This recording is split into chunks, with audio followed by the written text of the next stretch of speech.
오늘 제 수업은 필름 사진이 없는 분들도 수강을 하실 수 있을 정도로 이제 입문자 분들에게 초점을 맞춰가지고 강의를 준비했고요. 그래서 필름 사진을 어떤 것들을 선택하면 괜찮을지 본인의 기준에서 한번 찾아보자. 그거는 카메라도 그렇고 필름도 그렇고 현상소까지 뭐 이렇게 쭉 본인에게 맞는 걸 찾아보자라는 게 가장 먼저 첫 번째고요. 그리고 아마 많은 분들께서 필름 사진을 배우고 싶으실 때 가장 궁금한 것도 이런 걸 거예요. 어떤 카메라가 어떤 사진을 만들까? 어떤 색감을 표현할까? 그리고 어떤 필름을 쓰면은 어떤 느낌이 나올까? 이런 거에 대한 궁금증이 가장 많다는 것을 알고 있기 때문에 이번에 수업 자료도 최대한 실질적인 도움을 드릴 수 있을 정도의 그런 자료들을 준비했어요. 그래서 같은 카메라로 뭐 다양한 필름을 촬영한 다음에 비교해보기 이런 것들, 뭐 현상소도 마찬가지고요. 그래서 이런 자료들을 보시면서 실질적인 도움을 많이 얻으셨으면 좋겠고요. 나아가서 카메라를 이제 가지게 되셨을 경우 간단하게 어떻게 조작할 수 있는지를 초보자 기준에 맞춰가지고 준비를 했고, 그리고 아무래도 이론적으로 배우는 건 사실 머리로는 이해할 수 있지만 촬영 실력에는 큰 도움은 되지 못해요. 그래서 많은 사진 예시들을 가지고 왔고, 그리고 거기에서 여러분들이 다양한 사진들을 보시면서 촬영에 대한 영감이라든지 사진을 바라보는 안목이 지금 이 1시간 반 수업만으로도 조금 올라가셨으면 좋겠다는 생각이 듭니다. 일단은 항상 저는 수업하기 전에 질문 먼저 하는데요. 필름 사진 아예 초보이신 분 한번 손 들어주시겠어요? 카메라가 아예 없으신 분도 계실까요? 네. 너무 제가 원했던 수강생님이, 다른 분들은 다 그런 카메라도 있으시고 촬영도 좀 몇 번 해보신 상황이신 거죠? 네. 근데 사실 저도 필름 사진에 대해서 잘 아냐라고 물어볼 때 저는 당연히 사진 입시도 필름 카메라도 했고 굉장히 오랫동안 촬영했지만 이제 사진의 역사가 긴 만큼 굉장히 다양한 필름 카메라들이 존재하고, 그래서 모든 카메라를 써본 적이 없으니 같은 캐논 카메라도 정말 다르잖아요. 기계식이냐 전자식이냐 또 언제 출시가 됐느냐. 그래서 막 아주 잘한다 이렇게 저는 확신할게 말씀 못 드리지만 그래도 경험이 상대적으로 많으니 뭐 도움을 좀 드릴 수 있을 것 같아요. 그래서 일단은 최대한 나름대로 저도 다시 한번 더 공부를 하면서 이번 수업을 준비를 해봤습니다. 일단은 천천히 한번 오늘 수업을 진행을 해볼게요. 자, 우리가 필름 사진을 굳이 촬영하는 이유가 있죠. 사실 편리함은 당연히 아니고요. 편리함과 전혀 상관이 없는 그 다른 매력들로 필름 사진을 촬영하게 되시는데, 가장 먼저 필름 사진을 찍어보고 싶어 라고 하는 분들의 첫 번째 이유는 필름 사진을 만들어내는 그 오묘한 색감 때문이죠. 디지털 사진은 최대한 사실과 동일하게 좋은 퀄리티로 촬영을 해야 한다라는 이제 사명감으로 만들어진 카메라라면은 필름 카메라는 이제 그 정도는 안 되죠. 오히려 현실과는 약간 다른 컬러 밸런스, 그리고 뭐 노출 이런 것들을 통해서 그 특유의 어떤 감성적인 느낌을 표현할 수 있기 때문에 필름 사진을 보통 많이 찾고 거기서 매력을 많이 느끼시죠. 그 다음에 이제 필름 사진의 장점 중 하나가 살짝 포인트라든지 포커스라든지 아니면 노출이 아니면 흔들림이 살짝 나가도 그것 자체가 오히려 약간 매력이 되기도 하기 때문에 약간 관대하죠. 사진을 촬영하는 데 있어서 조금 더 이제 치열하지 않아도 그 나름대로의 매력이 생기니까 또 그거에 대한 이제 메리트가 있어서 초보자 분들에게 그게 또 큰 장점으로 다가오기도 하고요. 그리고 약간 우연의 미라는 게 존재하죠. 그러니까 우연성이 들어갔기 때문에 내가 이성적으로 촬영하지 않았음에도 불구하고 그 요소가 되게 매력적으로 느껴질 수 있는 거, 그것도 필름 사진의 매력 중에 하나고, 또 요즘 디지털 카메라 물론 작은 것들도 많이 나와 있지만 필름 카메라를 쓰게 되면은 이제 훨씬 더 좀 바디가 작은 것들이 많고 간편한 것들이 많아서 일상에서 자주 가지고 다니시면서 촬영할 수가 있기 때문에 일상의 모습을 약간 사진 일기처럼 솔직하고 담백하게 표현할 때도 아주 좋은 사진이라고 할 수가 있습니다. 자, 그리고 여러분들 필름 사진은 우리가 필름이 워낙 비싸다는 걸 알기 때문에 이게 한 컷에 얼마라는 그 개념이 있죠. 그래서 한 장 한 장을 굉장히 신중하게 찍을 수밖에 없어요. 저는 여행 갈 때 특히 디카도 물론 좋지만 필름 카메라 가지고 가는 걸 정말 좋아하거든요. 왜냐면은 디카를 이제 가지고 가게 되면은 내가 많이 찍는 만큼 여기서 건질 수 있다라는 그런 압박감이 있어서 풍경을 제 눈으로 보기도 전에 이미 카메라를 들고 있어요. 막 찍고 있거든요. 근데 이제 필름 카메라 같은 경우에는 먼저 관찰을 제대로 한 다음에 얘는 나의 이 투자금이 들어가도 괜찮겠다라는 그런 마음이 생기죠. 그때 찍잖아요. 그래서 세상을 훨씬 더 섬세하게 관찰하게 돼요. 이게 시야가 사진을 위한 확장이 되는 거거든요. 그러니까 확장이란 말이 넓게 봐야 확장이 아니라 깊이 있게 보고 더 섬세하게 보는 것도 확장인데 필름 카메라로 그걸 가능하게 해줘요. 그래서 필름 사진을 촬영하게 되면은 아주 섬세한 관찰력을 가지게 되고 또 사실 연사로 얻어낸다 이게 아니라 신중하게 그 한 장을 포착하는 거잖아요. 그래서 그 찰나를 포착하는 즐거움도 이제 느낄 수 있는 아주 만족감이 크거든요. 그걸 느낄 수 있는 사진 장르라고 생각을 합니다. 그게 굉장히 큰 매력이고요. 그리고 아까 말씀드린 내용으로 인해서 촬영 실력이 정말 빠르게 향상되는 장르예요. 디지털 사진으로 막 5년, 10년 찍었는데도 실력이 막 그대로인 분이 정말 많거든요. 근데 필름 사진을 촬영하실 때에는 훨씬 더 빠른 시간에 실력이 향상돼요. 그래서 저는 사진을 공부하시는 분들에게 필름 사진을 촬영해 보시는 걸 아주 적극적으로 권장을 해요. 보통 디지털 사진을 촬영하시다가도 슬럼프에 빠지는 분들 굉장히 많으시거든요. 누구나 겪으시겠지만 그럴 때 필름 사진을 촬영하게 되시면은 그 긴장감을 다시 느끼실 수 있기 때문에 촬영 실력이 정말 빨리 느세요. 그래서 저는 실력 향상을 위해서라도 필름 사진을 개인적으로 많이 추천을 합니다. 그게 또 큰 장점이고요. 그리고 마지막으로 사진을 촬영하고 바로 볼 수 없다는 것도 굉장한 그 기대감과 설렘을 만들어주죠.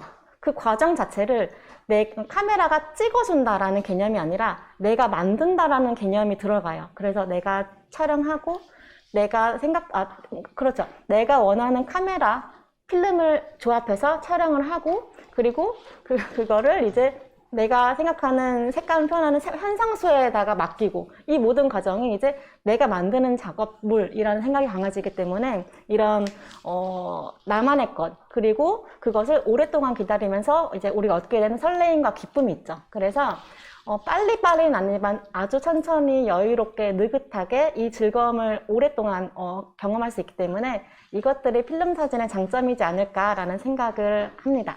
자, 그러면은 이런 매력들을 여러분들이 사실 알고도 계셨을 거고 느꼈을 텐데 자, 이런 것들 기반으로 한번 필름 사진에 대해서 조금 더 면밀하게 이야기를 해볼게요. 오늘 수업은 제가 크게 4파트로 준비를 했는데 일단은 본인에게 맞는 카메라, 필름, 현상수에 대해서 한번 찾아보자. 그래서 사진 예시들을 통해서 한번 찾아볼 거예요. 그래서 메모를 하시거나 하면 너무 좋을 것 같아요.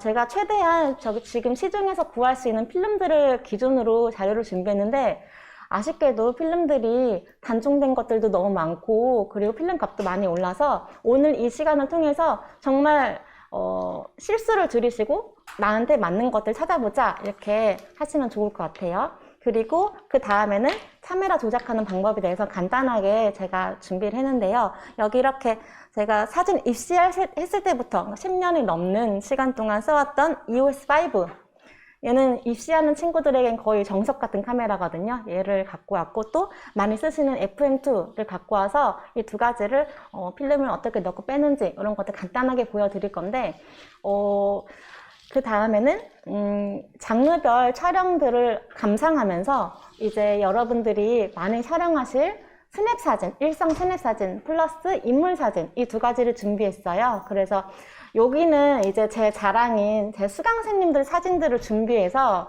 어떻게 여러분들의 그런 취미 생활 수준에서 어떻게 일상 사진과 인물 사진을 촬영하고 계신지 다른 분들은 그런 걸 보시면서 영감을 얻으시면 좋을 것 같고요. 마지막으로는 질문 타임을 가질 건데 제가 이 수업을 준비하기 전에 신청서를 받았는데 질문이 너무 재밌는 것들이 많아가지고 되게 철학적인 질문이 많았어요. 아무래도 편리함을 위한 사진이 아니다 보니 편리하지 않지만 왜 쓰는 게 좋을까 이런 질문이 많았거든요. 그래서 이런 걸 한번 좀 이야기를 해볼 수 있는 시간이 되었으면 좋겠어서 질문 타임도 가지겠습니다. 자, 먼저 필름 사진을 시작하시려면 당연히 필름 카메라가 있으셔야겠죠. 그래서 필름 카메라를 어떻게 고르면 좋을까에 대해서 이야기를 해드릴 건데 일단은 카메라를 구입하실 때 가장 먼저 중요한 가격대죠. 제가 이렇게 정리를 해놨는데 가격대가 가장 먼저 중요하고 너무 가격대가 다양하죠. 정말 10만 원, 20만 원이면 살 수 있는 정도도 있고 뭐 400만 원, 500만 원까지 정말 다양하죠. 그래서 일단은 본인에게 맞는 가격대를 설정하시는 것이 가장 중요하고 그 다음에 전자식과 기계식이 있어요. 이건 무슨 말이냐면은 쉽게 말해서 기계식은 내가 셔터 스피드 조리개를 수동으로 조절을 해야 한다. 이게 그냥 기계식이라고 이해할 수 있고 전자식은 그거의 다음 버전.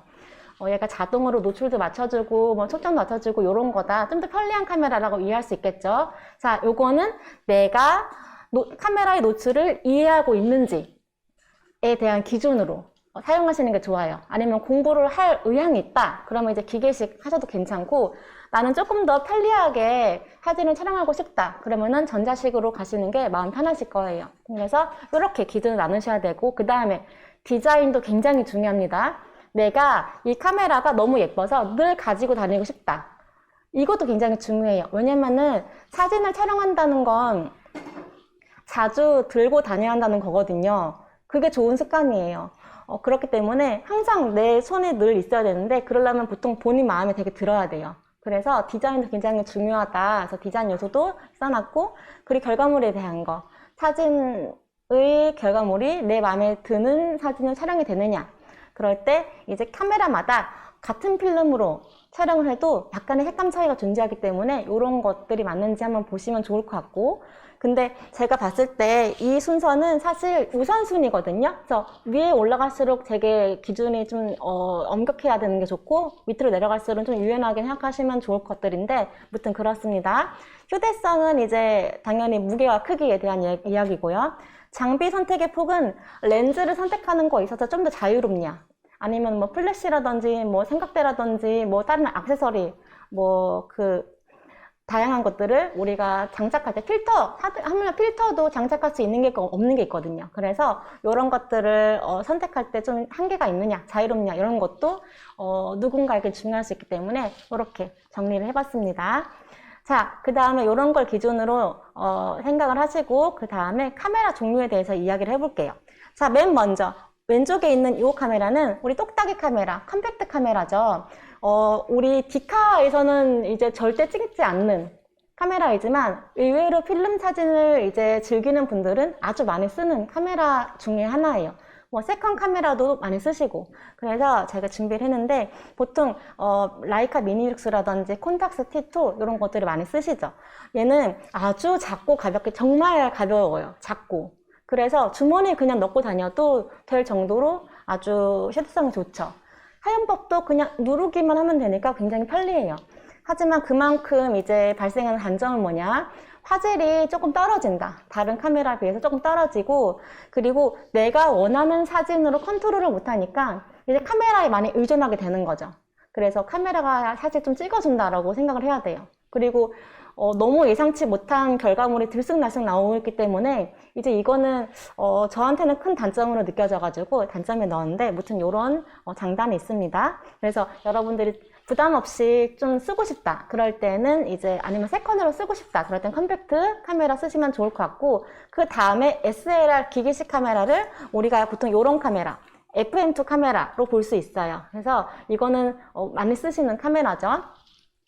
얘는 내가 원하는 조리개, 뭐 셔터 스피드 이런 걸 다 조절하면서 초점도 조절하면서 촬영할 수 있지만 이제 수동이다 보니까 그런 거에 대한 개념이 좀 있으시면 더 촬영하기 좋다 이렇게 말씀을 드리고 싶고요. 그 다음에 이제 SLR 전자식 카메라는 이거를 조금 더 자동화시킨 카메라이기 때문에 수동도 가능하고 자동도 가능한 거죠. 자동 초점, 노출 이런 것도 가능하기 때문에 이제 나는 마치 디카처럼 편리하게 필름 생활을 즐기고 싶다 이러면은 이제 세 번째 전자식 카메라 쓰시면 좋을 것 같습니다. 자, 제가 예시로 앞에 대표적인 카메라 중에서 그 라이언 맥긴이라는 사진작가를 들어보신 분도 좀 계실 거예요. 이런 약간 청춘이라는 어떤 주제를 가지고 자유분방한 이런 톤을 표현하면서 좀 전 세계적인 인기를 많이 끌게 된 작가인데, 이 작가가 실제로 인터뷰를 할 때에도 나는 야시카 카메라를 쓴다 라고 얘기를 했어요. 그리고 필름을 포트라 160을 쓴다라고 얘기했거든요. 물론 원본은 아닐 거예요. 보정을 했겠지만 이런 것들을 기반으로 쓰고 있다라고 해서 지금 야시카 이 카메라가 엄청 비싸졌죠. 근데 뭐 라이카도 쓴다고 합니다. 이렇게 두 가지를 쓴대요. 그래서 라이언 맥긴리의 느낌을 한번 표현해보고 싶은 분들은 한번 이렇게 구성해보시면 좋을 것 같아요. 자, 그리고 다른 카메라들도 많죠. 이제는 약간 기타로 넣는 카메라들의 종류인데, 먼저 기계식, 거리계 카메라, RF 카메라가 있죠. 우리가 라이카라고 이야기하는 카메라, 라이카라는 카메라 브랜드가 이 거리계 카메라를 많이 만드는데, 이제 이 카메라는 장점이 분명한 카메라예요. 이 친구는 촬영하는 뷰파인더랑 렌즈랑 따로 있어요. 그래서 보통 일반적인 카메라는 촬영할 때 화면이 잠깐 안 보이거든요. 뷰파인더 살짝 멈춰져요. 그러니까 어두워져요. 기계적인 어떤 특징으로 인해서. 근데 얘는 그런 게 없기 때문에 그냥 계속 눈으로 보여요. 그래서 타이밍을 포착하는 게 굉장히 용이하다. 그래가지고 과거에 저널 사진, 보도 사진을 촬영했던 작가들이 굉장히 선호했던 카메라고, 훨씬 작고 좀 휴대성이 좋아요. 그래서 그런 장점 때문에 보도사진 작가들이 굉장히 선호했다라고 이야기를 합니다. 근데 라이카 카메라 좋긴 한데 조금 비싸죠. 이제 워낙 이렇게 공을 들여서 만들기도 하고 그 브랜드의 그 명성이 아주 높기 때문에 이제 나는 라이카를 갖고 싶다라는 분들에게는 좀 추천하지만, 그렇지 않다면은 조금 그 같은 가격으로 아니면 조금 더 낮은 가격으로 또 새로운 어떤 기능이 들어있는 그런 카메라를 선택할 수 있지 않을까, 이런 생각이 듭니다. 자, 그리고 그 다음에 뭐 토이 카메라랑 일회용 카메라가 있는데, 요런 친구들은 이제 렌즈가 유리가 아니에요. 그래가지고 뭐 플라스틱 같은 거로 만들기 때문에 화질은 조금 떨어지겠죠. 하지만 그만큼 가벼워요. 그래서 휴대성을 염두하고 촬영한다면은, 그리고 조금 더 저렴하게 카메라를 갖고 싶다면은 요런 어떤 기준으로 카메라 이 두 가지 중에 선택하시면 좋을 것 같죠. 토이 카메라는 이제 다회용으로 쓸 수 있다면 일회용은 한 번밖에 못 쓴다. 우리가 이렇게 생각을 하면서 촬영할 수 있을 것 같습니다. 자, 그래서 방금 말씀드린 RF 카메라의 대표적인 작가가 앙리 까르띠에 브레송이라는 작가예요. 과거 보도사진 작가로 굉장히 명성을 떨쳤던 작가인데, 지금까지도 많은 사진 작가들이 스승으로 생각하고 촬영을 하고 있죠. 이 작가가 표현하는 이 사진 세계가 일단은 연출이 전혀 없는 아주 날것의 어떤 시대의 모습을 담아내고 있는데, 그러려면은 몰래 찍어야 되거나 티가 안 나야겠죠. 그래서 항상 RF 카메라를 들고 촬영을 했대요. 그가 이제 찍힌 사진을 보면은 거의 이렇죠. 항상 라이카 카메라 들고 있어요. 거의 모든 사진에. 그래서 굉장히 좋아했구나라는 걸 우리가 알 수가 있죠. 젊은 시절부터 이제 노년까지 항상 라이카를 이렇게 들고 촬영을 하고 있죠. 자, 그리고 아까 말씀드렸던 그 토이 카메라 중에서 로무 카메라라는 친구가 있어요. 자, 이 카메라가 필름 카메라를 그래도 많이 썼던 시대에는 약간 매니아층으로부터 정말 인기가 많았던 카메라예요. 이거는 러시아산 카메라고 아주 작고 가볍게 만들어진 카메라인데, 사실 잘못 만들어진 이유 때문에 생기는 이런 비네팅, 가장자리가 약간 어두워지죠. 이런 비네팅 혹은 뭔가 진한 채도로 인해서 이제 다른 카메라에서는 볼 수 없는 색감과 특이한 이런 이미지 효과가 보이기 때문에 이런 느낌이 너무 좋아서 이제 로무 카메라를 많이 이제 매니아층을 가져가지고 로무 카메라를 매니아들이 많이 촬영을 했었죠. 자, 근데 이거는 지금 제가 보니까 카메라가 한 10만원에서 30만원 정도의 중고 매물로 판매되고 있더라고요. 신제품도 그 정도 가격에 살 수 있고, 그래서 관심 있으시면 한번 사보시는 것도 좋을 것 같아요.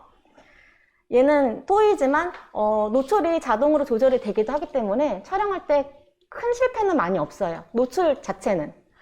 네. 그리고 이제 카메라 종류는 여기까지 우리가 한번 이야기를 해보고요. 그 다음에 카메라의 색감을 한번 비교해보는 시간을 가질 건데, 자, 제가 예시를 보여드릴 거예요. 그러면 거기에서 무엇이 나에게 좀 취향 저격인지 한번 보시면 좋을 것 같습니다. 자, 지금 코닥 골드 200으로 촬영한 사진들인데요. 같은 상황을 촬영한 3장의 사진이에요. 근데 결과물이 정말 다르죠. 자, 이 중에서 1번, 2번, 3번 중에 뭐가 마음에 드는지 한번 보세요. 지금 콘트라스트도 다르죠. 안보에 대한 표현력도 다르고, 이 컬러감, 노란 톤, 그 블루 톤에 대한 표현도 다르죠. 이런 것들도 한번 보시면 좋을 것 같아요. 자, 다음 사진 볼게요. 자, 1번, 2번, 3번. 같은 환경에서 역광을 촬영했는데 지금 플레어의 모습도 다르고 안보에 대한 디테일도 다르고 색감, 안보에 대한 어떤 컬러감도 다르고 하이라이트도 지금 색감 다른 거 보이시죠? 파랑색, 여기는 약간 좀 색감이 죽었죠? 이런 것들을 보시면서 나무 색깔도 다르죠? 얘는 약간 그 붉은 톤이 좀 들어가 있네요. 이런 거 보면서 또 뭐가 마음에 드는지 한번 골라보세요. 1번, 2번, 3번. 자, 지금 우리가 여기 밑에 정체를 우리가 알 수 있죠. 어떤 카메라들로 촬영했는지 보면은 콘탁스 T2로 촬영한 사진은 약간 콘트라스트가 낮은 편에다가 여기는 약간 높게 나왔는데 그린 톤이 많이 맴돌고 있다라고 우리가 이해할 수 있고, 얘는 반대로 약간 붉은 톤이 많이 맴돌고 있죠. 얘는 약간 노래예요. 그래서 다르구나, 정말 카메라만 다르구나, 이런 걸 좀 느껴보시면 좋을 것 같습니다. 자, 그러면은 우리 이번에는 필름을 한번 이야기를 해볼 건데, 사실 카메라도 카메라지만 필름의 차이가 정말 크거든요. 그래서 이번에는 필름 종류를 좀 많이 갖고 와가지고 비교를 해봤어요. 자, 필름을 한번 보면서 색감을 한번 골라볼게요. 아, 죄송해요. 그 전에 필름에 대한 설명 잠깐 하고 그 다음에 넘어가겠습니다. 우리가 필름을 고를 때 가장 먼저 내 카메라가 소형인지 중형인지 따라서 필름을 잘 고르셔야 돼요. 여기 제가 필름을 이렇게 2가지 크기로 준비를 했는데 이런 식으로 보면은 크기가 좀 차이가 나죠. 얘는 훨씬 더 큰 중형 카메라용 필름이에요. 그래서 이런 필름이 카메라 바디에 들어가려면 당연히 바디도 커지겠죠. 여기 밑에 중형 카메라라고 써 있고 카메라를 든 작가의 모습이 있는데 이 모습을 보시면은 카메라를 이렇게 들고 있는 게 아니라 이렇게 들고 있죠. 이렇게. 근데도 불구하고 손보다 커요. 이 뜻은 정말 크다는 뜻이죠. 그래서 여러분들이 필름을 구입하실 때 내 카메라에 맞는 사이즈를 고르셔야 돼요. 요즘에는 중형 카메라랑 필름 카메라 필름이 가격 차이가 그렇게 크지 않아요. 그래서 싸다고 중형 카메라용 필름을 하실 수도 있거든요. 그래서 이런 걸 주의하시면 좋을 것 같습니다. 자, 그 다음에 여러분들이 필름을 이렇게 보실 때 이게 도대체 어떤 사진을 촬영하는 카메라인지 우리가 좀 아셔야 되는데, 맨 먼저 C41, E6 이렇게 써 있는 것들이 있거든요. 이런 거를 보면은 얘가 컬러 네거티브 필름인지 포지티브 필름인지 흑백인지 이런 것들을 알 수가 있어요. 그래서 필름에 컬러 프린트, 컬러 네거티브, C41 이렇게 써 있으면은 어떤 사진이 촬영되느냐, 여기 이런 식으로 필름을 봤을 때 주황색이 너무 강해가지고 반전되어 있어가지고 이게 무슨 사진이지 싶은 것들이 있죠. 이런 결과물을 만드는 게 컬러 네거티브 필름입니다. 자, 그리고 컬러 리버셜 혹은 슬라이드 필름 E6라고 써 있는 것들은 컬러 포지티브 필름이에요. 그래서 필름을 딱 봤을 때 정확하게 우리가 실제로 보는 모습과 동일하게 나오는 거죠. 각각의 장단점이 있는데 이건 그 다음 페이지에서 말씀드릴게요. 그 다음에 블랙 앤 화이트라고 써 있는 건 당연히 흑백 필름일 거고요. 자, 필름들의 장단점을 보자면은 컬러 네거티브 필름이 가장 저렴해요. 그래서 여러분들이 좀 부담 없이 사용하실 수 있는 필름이라고 말씀드릴 수 있고, 이 친구는 관용도가 굉장히 넓어요. 그게 무슨 말이냐면은 내가 조금 더 어둡게 찍고 밝게 찍어도 그거를 얘가 되게 잘 보완해줘요. 근데 관용도가 그럼 낮으면 어떤 건가요? 그거는 컬러 포지티브 필름에 대해서 말을 하는 건데, 얘는 노출을 조금만 잘못 잡아도 확 어두워지거나 밝아지기 때문에 노출을 잘 잡는 사람이 아니면은 좀 까다로울 수 있다. 그래서 초보자 분들에게는 네거티브 필름이 적합할 것 같다라고 말씀을 드리고 싶습니다. 자, 그리고 훨씬 더 네거티브 필름이 선택폭이 넓어요. 종류가 되게 다양하거든요. 그래서 여러분들이 쓰시기에 좋고, 가격대도 이번 달에 또 확 뛰었다고는 알고 있는데, 지난달에 구입했을 때만 해도 네거티브 필름은 10,000원 내외, 10,000원 조금 넘게 이 정도 한 롤에 살 수 있었고, 컬러 포지티브 필름은 한 롤에 거의 20,000원이 넘는 것도 있고 거의 20,000원대 이래가지고 가격 차이가 좀 꽤 크죠. 여러분들은 네거티브 필름을 쓰시는 것도 추천을 하고 싶습니다. 그리고 흑백 필름이 따로 있죠. 이런 식으로 딱 봐도 흑백인 게 느껴지죠. 그래서 아주 무게감 있거나 빈티지하게 표현하고 싶을 때 흑백 필름도 굉장히 매력적이죠. 이따가 샘플 사진에서 흑백 필름으로 촬영한 사진들도 보여드릴 거예요. 필름에 편견을 가지지 않고 좀 다양하게 촬영해 보시면 좋을 것 같기도 해요. 대신 포지티브 필름은 조금 실력이 늘었을 때 써보시는 걸 추천합니다. 자, 그러고 나서 이제 필름 봤을 때 종류가 뭔지는 알겠다. 그 다음에 필름을 보시면은 여기 이렇게 보시면은 여기 이렇게 100의 단위로 써 있는 것들이 종종 있거든요. 100, 400, 뭐 200, 800, 1600 이런 식으로. 자, 이거는 필름의 감도에 대해서 이야기를 하는 거예요. 이게 무엇이냐, 감도가 무엇이냐, 이것도 굉장히 필름을 고를 때 중요한 건데, 내가 밝은 데에서 촬영할 건지, 그러니까 오늘 같이 그래도 좀 쨍쨍할 때 밖에 촬영할 건지, 아니면은 아주 흐리거나 아니면은 밖이나 실내 왔다 갔다 할 건지, 밝기가 되게 다양한 곳에서 촬영할 건지에 따라서, 혹은 어두운 곳에서 촬영을 할 거다, 이런 기준을 두고 감도라는 걸 결정하셔야 돼요. 이거는 필름이 빛을 받아들이는 어떤 민감성에 대해서 이야기를 하는 건데, 빛이 풍부하면은 얘가 좀 둔해도 빛에 잘 반응을 하거든요. 근데 이제 얘가 민감성이 낮은 상태인데 빛이 부족하다 그러면은 많이 밝아지지 못하는 거죠. 그럼 사진이 어둡게 나오는 거죠. 그래서 이게 민감성에 대한 숫자를 이야기하는 거예요. 밝을 때일수록 어둡게 촬영하고, 어두울수록 높은 숫자를 선택하시면 된다라고 이야기할 수 있는데, 이 두 개, 이거는 이제 밝기에 대한 어떤 부분도 있지만 입자감에 대한 차이도 존재해요. 그래서 필름을 만들 때 어두운데도 불구하고 민감성을 좀 높이고 싶다. 그래서 입자를 좀 키웠어요. 고감도는 입자가 커요. 실제로? 그럼 저감도는 작아요. 그렇기 때문에 이게 눈에 보인다는 거죠. 지글지글하게 보이는 거죠. 우리가 그레인이라고 하는 거. 그래서 저감도로 촬영하게 되면은 빛이 풍부할 때 촬영할 수 있고, 이제 입자감도 많이 안 보이기 때문에 선명하고 고운 느낌 표현할 수 있다면, 고감도는 좀 거칠어요. 그래서 좀 거칠거칠 투박한 느낌이 표현되지만 어두울 때도 잘 표현할 수 있기 때문에 이런 장단이 존재한다라고 이해할 수 있죠. 그래서 보통 내가 촬영하고자 하는 어떤 환경을 좀 예상하고 그 다음에 이렇게 필름을 선택을 하시죠.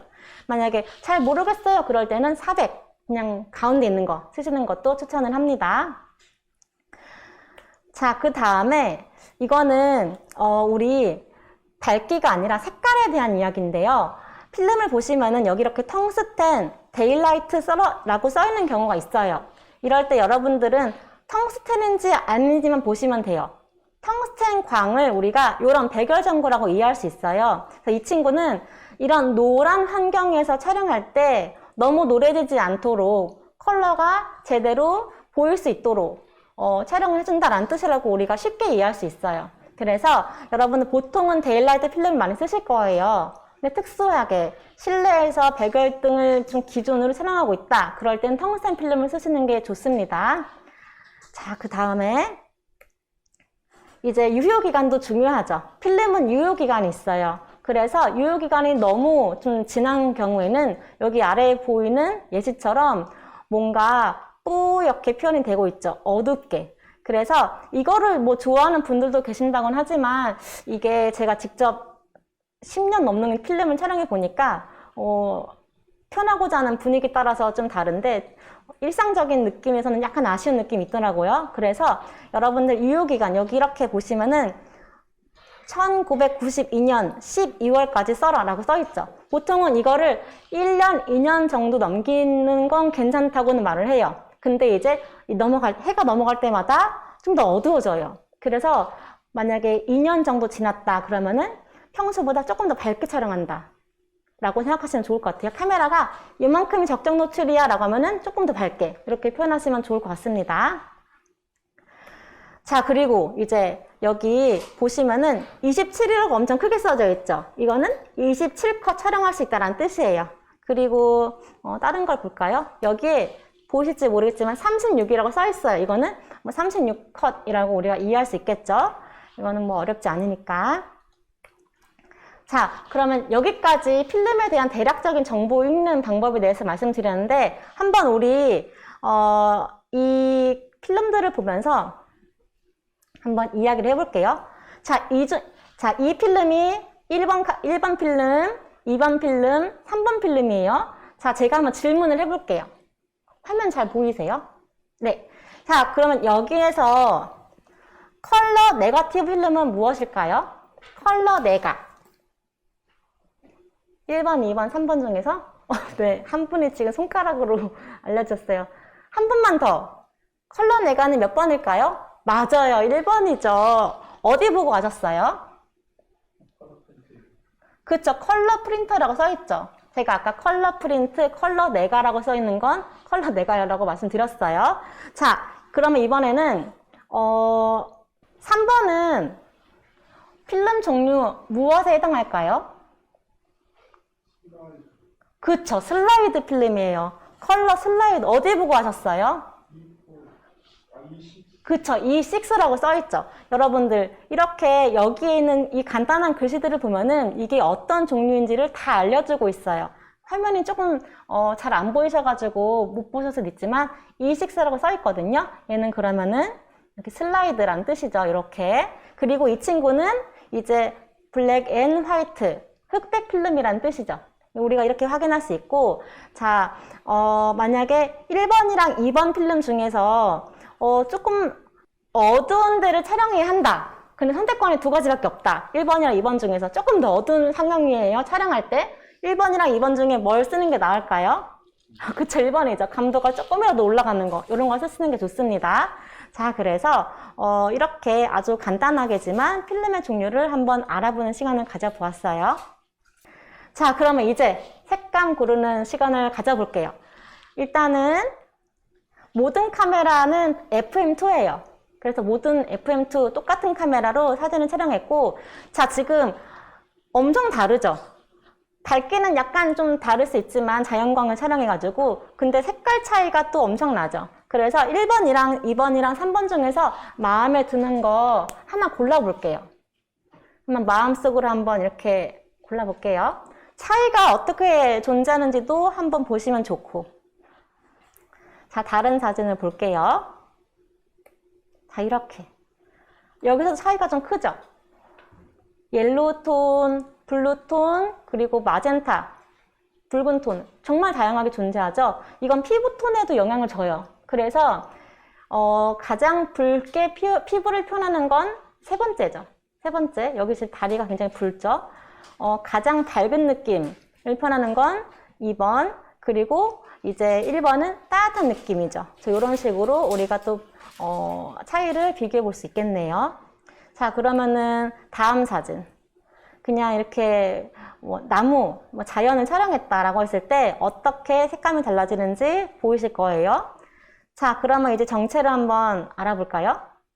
이렇게 됩니다. 자, 첫 번째 필름이 마음에 들었던 분 계실까요? 아무는 없으세요? 얘는 있으시죠? 네네네. 프로 이미지 100이에요. 프로 이미지 100. 자, 그리고 약간 푸릇푸릇하게 표현됐던 거 있죠? 울트라 맥스 400이에요. 자, 그리고 마지막으로 붉은 톤이 강했던 거 액타 100입니다. 그래서 사실 제가 카메라 색감 비교도 했지만 필름을 보면서 되게 놀랐어요. 똑같은 FM2로 촬영했는데 정말 다르게 표현되더라고요. 그래서 자기 취향에 맞게 고르시면 좋을 것 같아요. 자, 이번에는 그러면 다음 페이지로 넘어가 볼게요. 자, 이번에도 비교해 볼 거예요. 같은 카페에서 촬영을 했는데 이번에는 이 테이블의 이 컬러감이 얘는 약간 좀 옐로우 톤이 맴돌고 있고 얘는 굉장히 블루가 강하죠. 자, 다음 사진 보시면은 콘트라스트도 약간 달라요. 얘는 밝고 어두움이 굉장히 강하죠. 근데 이 친구는 덜 강하죠. 그리고 섀도우의 블루가 굉장히 강하죠.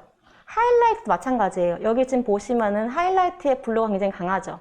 얘는 상대적으로 전반적으로 약간 노란 느낌이 들고요. 자, 그러면 한번 다음 사진을 볼까요?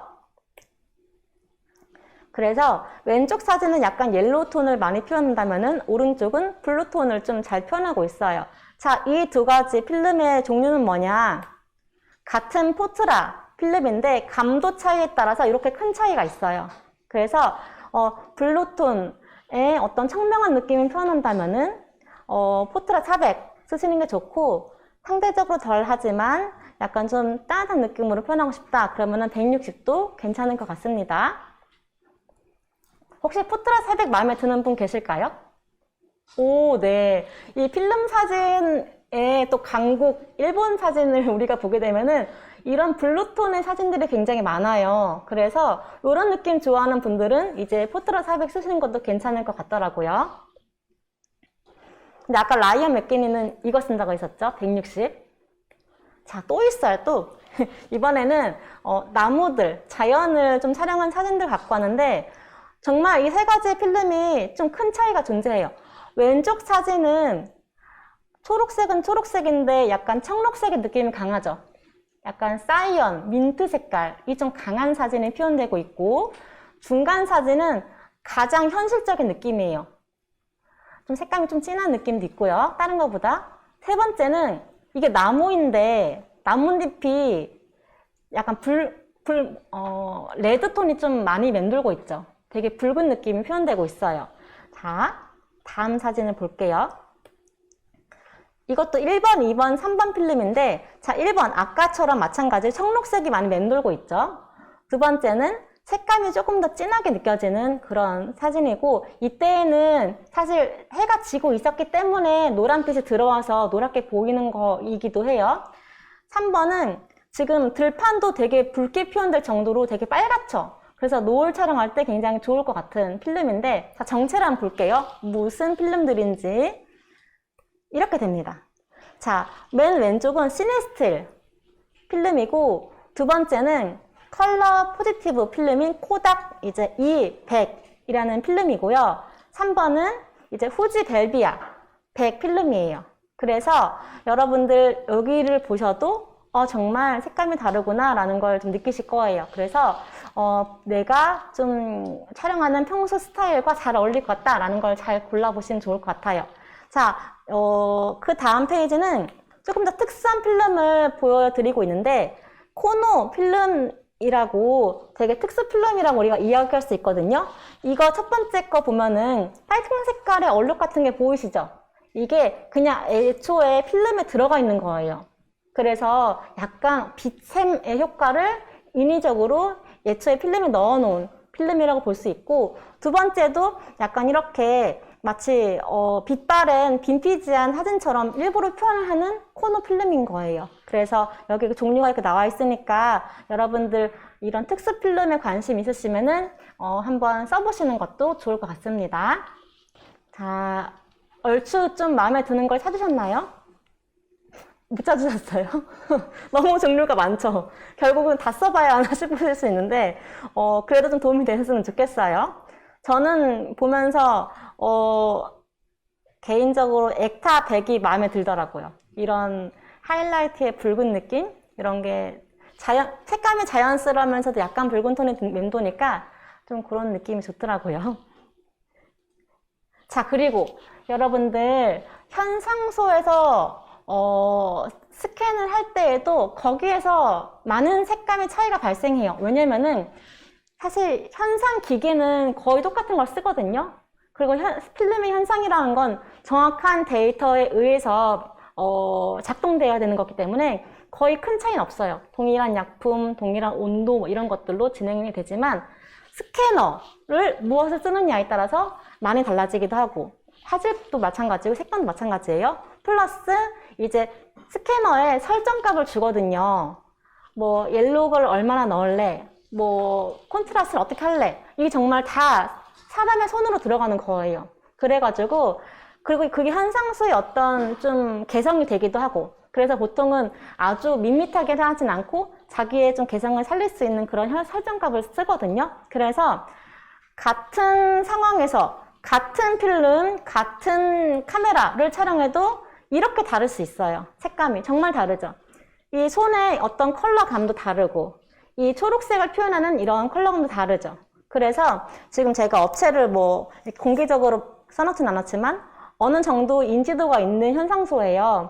그래서 여러분들 현상소 같은 경우에도 잘 고르시는 게 중요한데 모든 필름을 각각의 현상소에서 쓰는 건 조금 어떻게 보면 약간 노력의 낭비일 수 있거든요. 그래서 저는 사실 스캐너의 설정값 차이라고 볼 수 있어요. 그래서 저 같은 경우에 추천하는 방식은 스캔만 맡기는 거예요.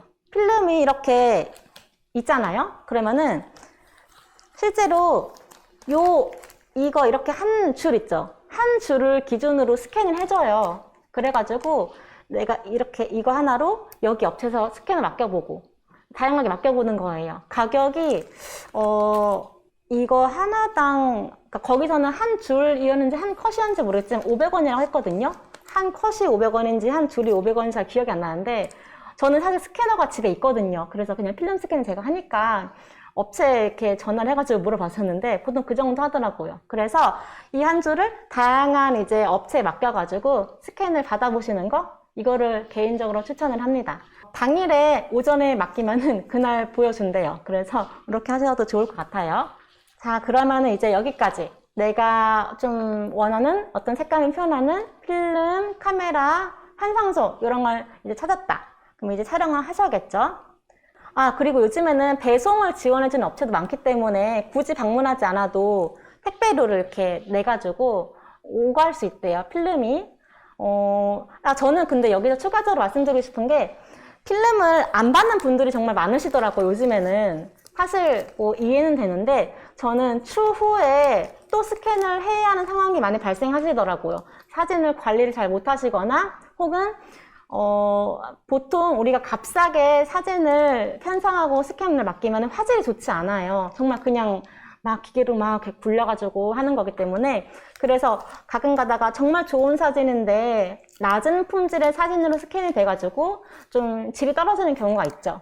그런데 만약에 내가 나중에 너무 사진을 잘 찍게 돼가지고 혹은 이 사진을 뭐 액자로 인화를 하고 싶다, 뭐 정말 이렇게 작품으로 뭔가 표현하고 싶다 그럴 때는 다시 스캔을 해야 하는 경우도 있고 그래서 이게 뭐 필름을 주세요라고 해서 돈이 더 드는 것도 아니니까 저는 항상 받았으면 좋겠다라고 말씀을 드리고 싶습니다.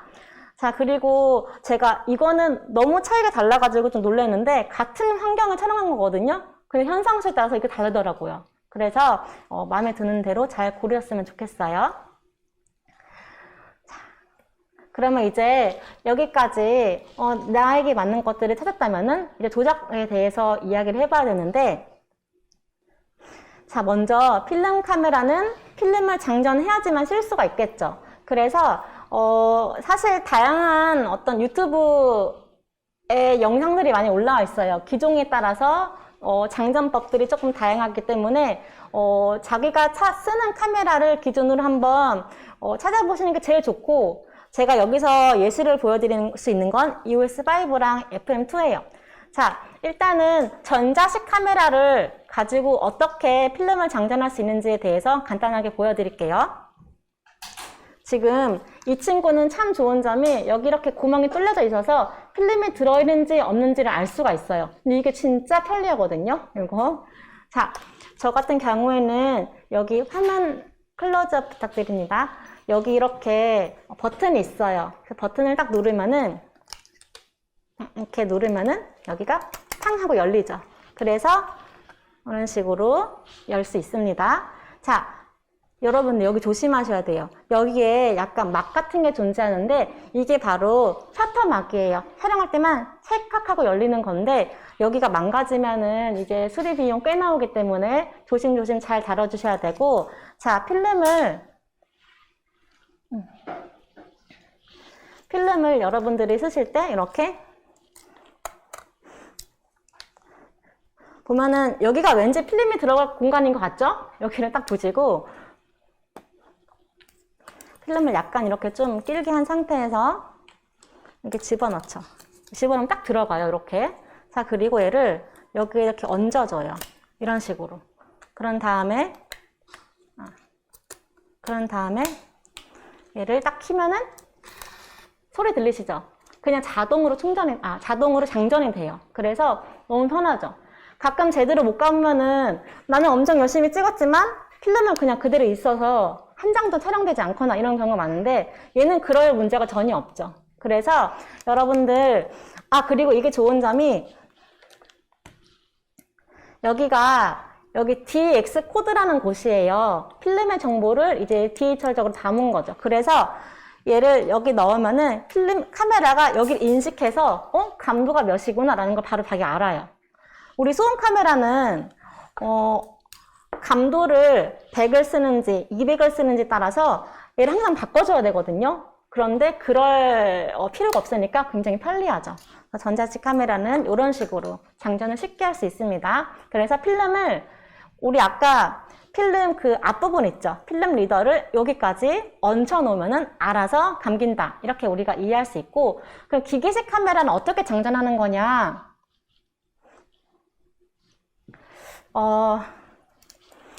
지금 새 카메라가 없어서 정말 죄송하지만 잠깐 거꾸로 보여드릴게요. 지금 이미 장전이 되어 있는 필름 카메라여가지고 빼는 걸 먼저 보여드리고, 사진을 다 촬영했다 라고 했을 때 지금 몇 장 남아가지고 제가 좀 촬영을 해볼게요.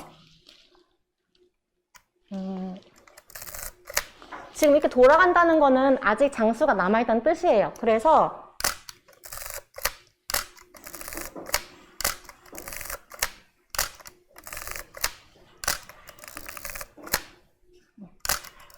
지금 제가 어느 순간 얘를 미니까 멈추죠. 더 이상 힘을 과하게 주면 안 될 것 같은 느낌이 들어요. 이때는 다 찍었다는 뜻이거든요. 그리고 여기를 보니까 36방으로 찍었다라고 표시가 되어 있어요. 이럴 때는 여기에 이 버튼이 있어요. 이 버튼을 누르고 그 다음에 이 친구를 들어 올려서 시계 방향으로 돌려줘요. 돌린다는 건 뭐냐? 찍을 때는 이렇게 돌렸죠. 필름을 하나씩 꺼냈던 건데 다시 얘를 돌리면은 필름이 여기에 감기는 거예요. 이렇게 감죠.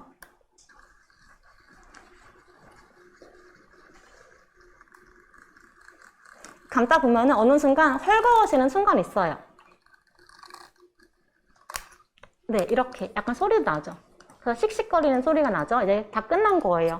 그러면 이제 이거를 버튼을 내리면서 얘를 이렇게 들어 올리는 거죠. 다시 하면 되나?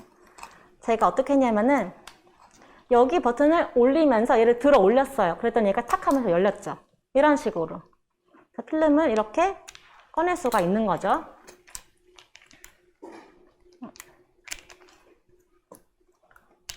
네, 이런 식으로 꺼내는 거죠. 자, 그러면은 제 생각에 넣는 걸 다시 보여드릴게요. 얘는 좀 까다로워가지고 꼭 예시를 보여드리고 싶더라고요. 아까 필름이 있을 때 얘를 지금 꺼낼 수가 없네.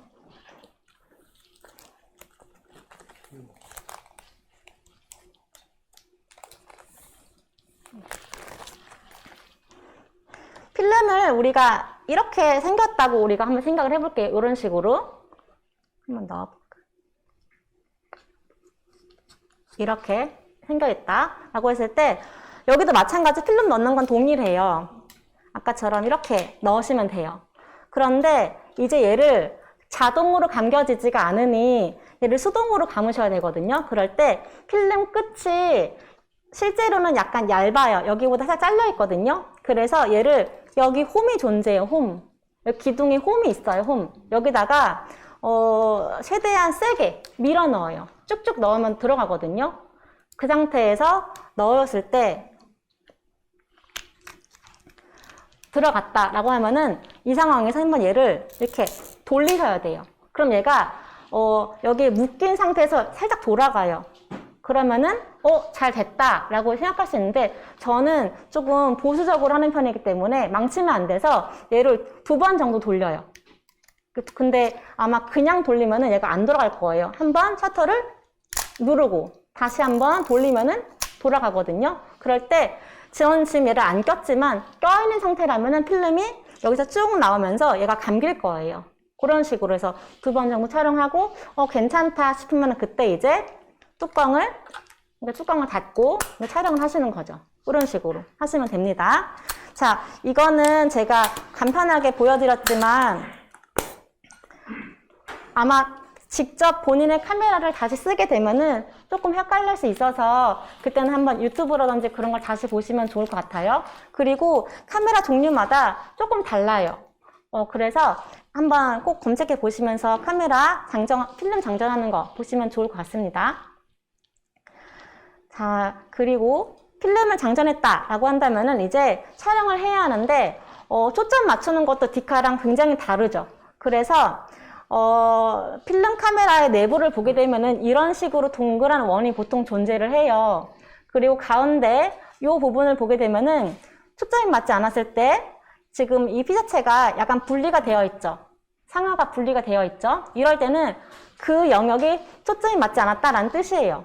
그래서 초점링을 이렇게 우리가 살살살 돌리면은 이 가운데 이 원형 부분이 우리가 바라보는 것과 동일하게 딱 맞아 떨어지는 경우가 있어요. 그럼 그때 그 영역이 초점이 맞았다라고 우리가 이해할 수 있고 바로 촬영을 하시면 됩니다. 자, 그리고 우리 노출에 대한 이야기도 해야 되는데 이 부분은 최대한 초보자분들이 잘 쓰실 수 있는 쉬운 방법으로 알려드릴 거예요.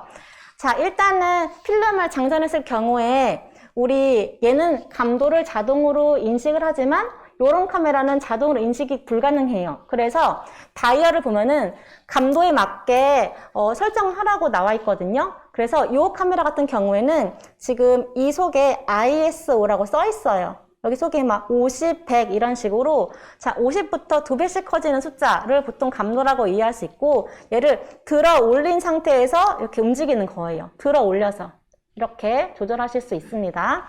그리고 그 다음에 조리개 값은 보통 렌즈에 많이 달려 있어요. 이런 식으로 렌즈에 소수점 자리로 시작하는 숫자를 조리개라고 우리가 이해할 수 있고 이 친구는 빛의 밝기를 조절해 주는 친구인데 초보자분들에게는 빛의 밝기를 가장 많이 받아들일 수 있는 숫자가 낮아지는 것을 추천을 해요. 그래서 가능하면 낮게 촬영하면 좋겠다.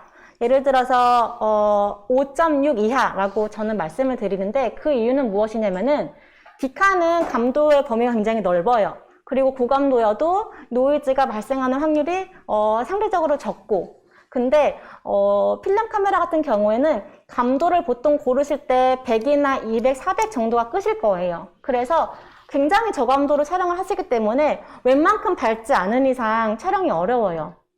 촬영할 수는 있지만 흔들리실 거예요. 그래서 그런 것들을 방지하기 위해서 조리개만으로라도 좀 밝게 촬영해보자 라고 말씀드리고 싶고 그러려면은 조리개 값이 1.4, 2.8, 5.6 이런 식으로 좀 낮춰가 촬영하면 좋겠다.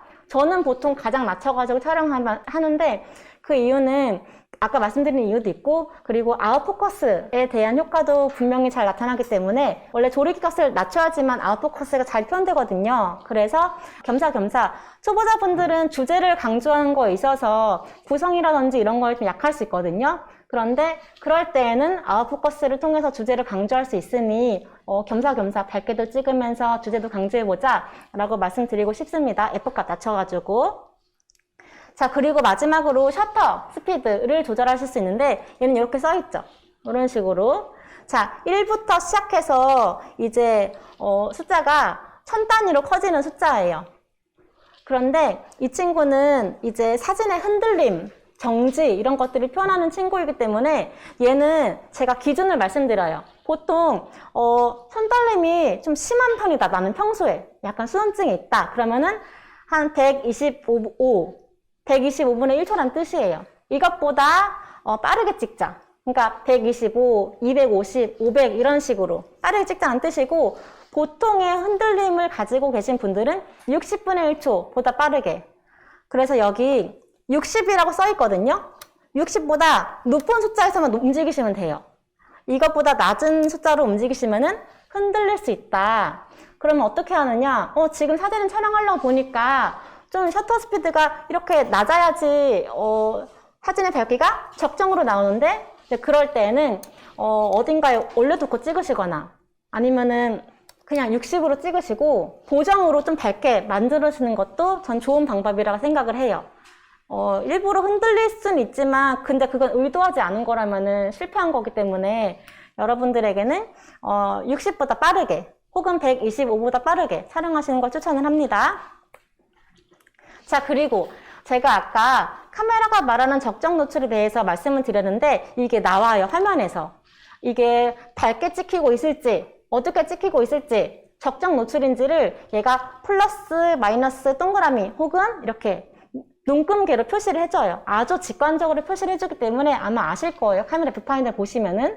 근데 이게 종류가 되게 다양해가지고 모든 종류를 말씀드리긴 어려운데 또 하나의 종류가 있어요. 그건 디카랑 거의 비슷한데 이렇게 그래프가 나와 있어가지고 가운데 0 있고 플러스 마이너스로 써 있어요. 이건 되게 직관적이기 때문에 그것도 쉽게 아실 수 있겠죠.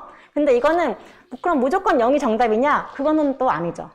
우리가 촬영할 때 약간의 밝기를 올리거나 낮추는 거에 의해서 나의 어떤 주제의식, 나만의 사진 스타일 이런 것들을 더 잘 표현할 수 있기 때문에 여러분들이 사진 촬영하실 때 꼭 0에 맞출 필요는 전혀 없다. 약간 밝히거나 낮춰도 충분히 멋있는 사진을 촬영할 수 있으니까 너무 그거에 구속받지 않고 촬영하시면 좋을 것 같고 옛날에는 이게 디카가 아니기 때문에 결과물을 예상할 수 없어서 우리가 어떻게 촬영했냐면은 그때 브라켓팅이라는 걸 썼어요. 브라켓팅. 이게 지금 디카에도 기능으로는 있지만 거의 안 쓰죠. 이게 뭐냐면은 사진을 촬영할 때 0을 기준으로 예를 들어서 이 한 장을 촬영한다 라고 하면은 마이너스 1에서 한 장, 얘 눈금을 마이너스로 내리는 거예요. 한 장, 그리고 0으로 한 장, 플러스 1에서 한 장, 이렇게 하나의 어떤 장면을 여러 장을 찍는 거예요. 다양한 노출 룩. 그렇게 해가지고 나중에 형성해서 적절해 보이는 걸 선택을 하는 거죠.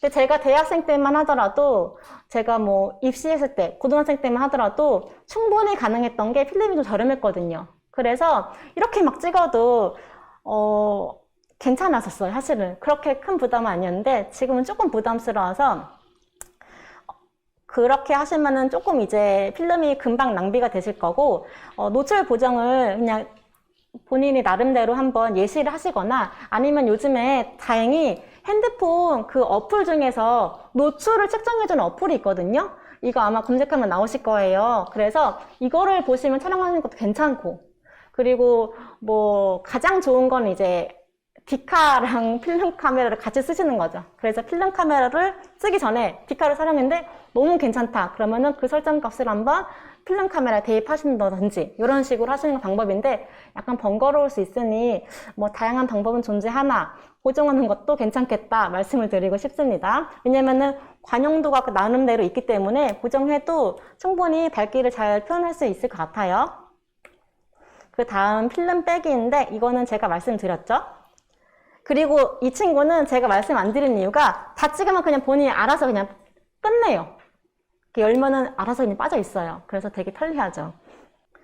자, 이런 식으로 제가 간단하게 말씀을 드렸어요. 자, 그러면 이제 필름 카메라 오래오래 사용할 수 있는 방법은 무엇일까? 내가 이 비싸게 준 이 카메라 어떻게 내가 오래오래 쓸 수 있을까? 자, 일단은 카메라에 대해서 먼저 말하자면은 얘가 정말 튼튼해 보이죠. 막 사람들이 뭐 니콘 FM2는 망치로 써도 된다 막 이렇게 얘기를 많이 하는데 사실은 엄청 약해요. 충격을 받으면은 혼자 엄청 막 유리 멘탈 항상 깨지고 막 난리가 나요. 축도 막 흐트러지고 그래가지고 항상 내 몸보다 소중하게 충격을 절대 받지 않도록 사용하시는 게 좋습니다. 자, 그리고 여러분들 만약에 이게 수리비가 나온다 그러면은 제가 최근에 수리했을 때 비용이 하나가 9만 원, 하나가 15만 원이었어요.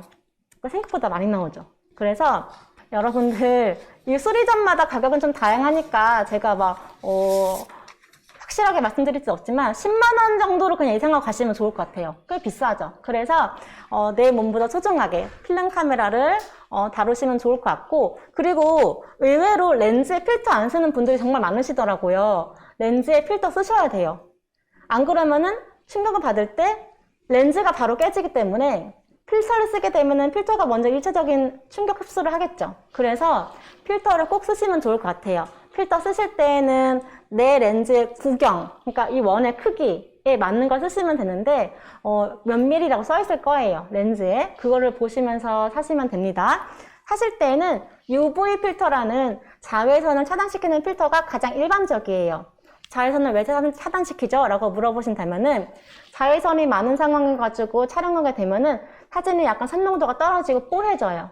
그래서 그런 어떤 근데 사실 뭐 엄청 유의미하냐? 그 정도는 아니지만 그래도 마음이 좀 편하잖아요. UV 필터 쓰면은. 그래서 이렇게 쓰시면 좋을 것 같고 날씨가 추울 때, 요즘 같을 때 이제 점점 추워잖아요. 그러면은 엄청 당황하실 거예요. 왜냐?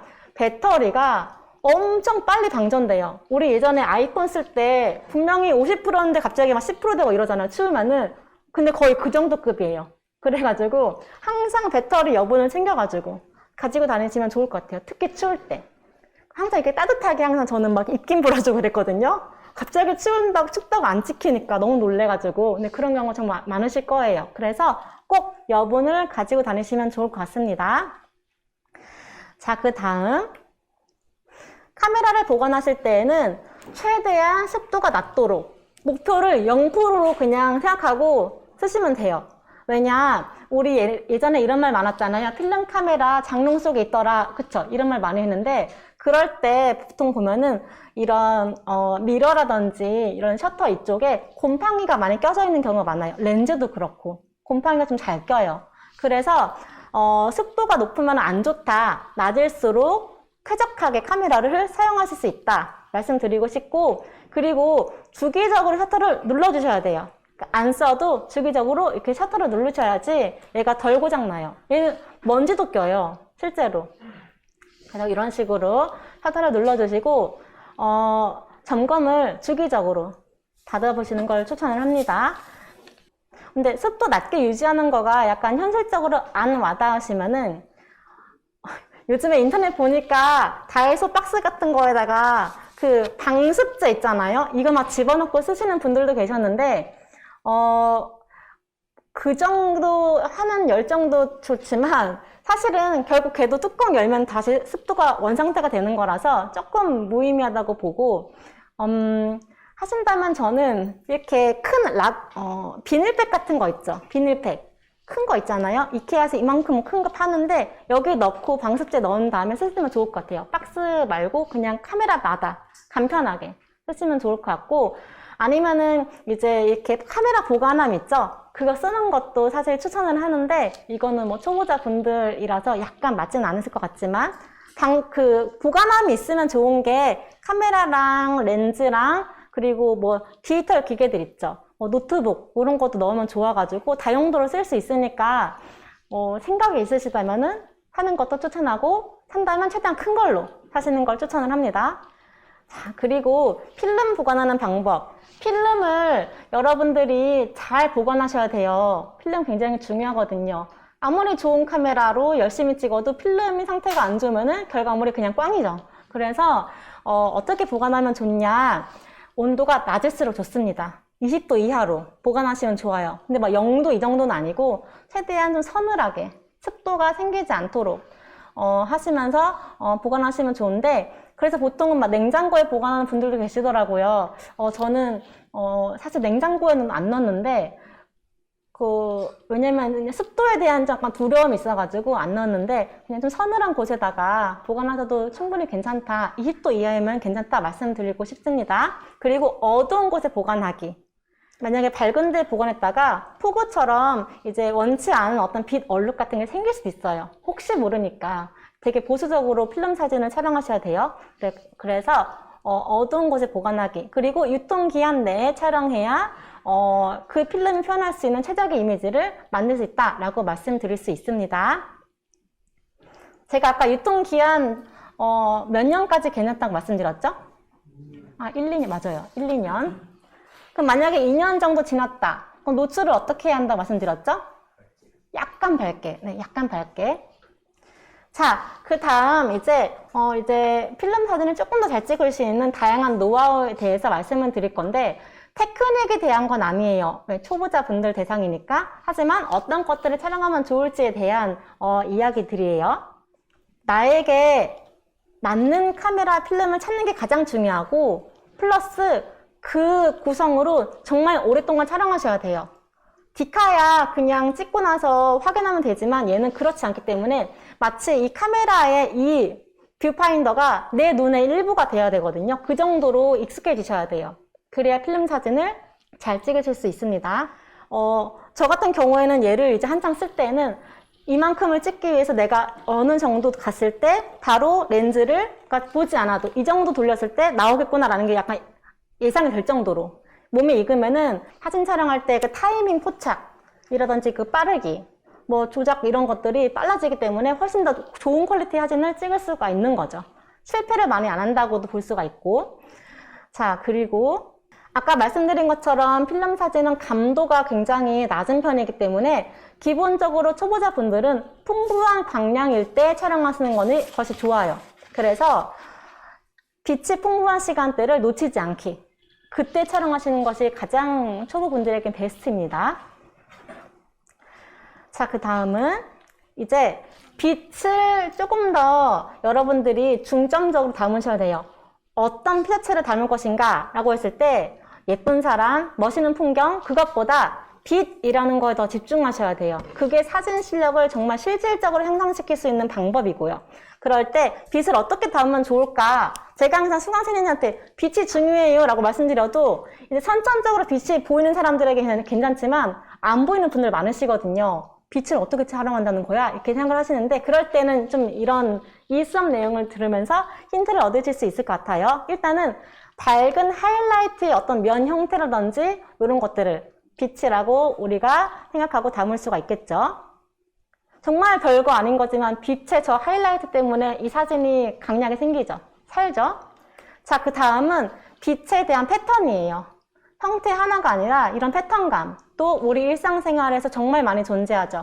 이런 인공광의 이 규칙적인 형태도 패턴감이에요. 그러니까 제가 이런 예시를 보여드린다고 무조건 자연광의 어떤 빛만 촬영할 수 있는 건가? 당연히 그런 게 아니죠. 이런 인공광도 충분히 빛이 되고 패턴감을 만들 수가 있습니다.